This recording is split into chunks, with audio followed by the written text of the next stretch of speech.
Now in Android Studio, you can hit the play button to run the app on your device. In the Device Chooser dialog, you should see your connected device. To prevent the dialog from popping up in future times, check this box, then hit OK to continue. Within a few moments, you should see it on your phone. On the other hand, as Rado was mentioning, you can use command line tools. From the root folder of the project, use Gradle W to build your app on Mac or Linux. Check the link in the notes below if you're using Windows. This first command grants execution permission to the Gradle wrapper script, and you only need to do it the first time you're trying to build from the command line. Then you can call Gradle W assemble debug.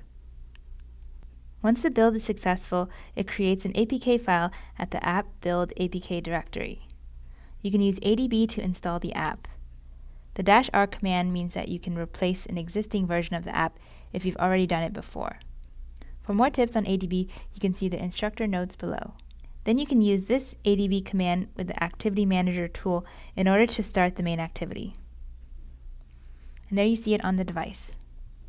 And now we see it running on our phones. Woohoo! Fist bump. We're on a roll. Let's go find Dan so that we can build up the Sunshine UI.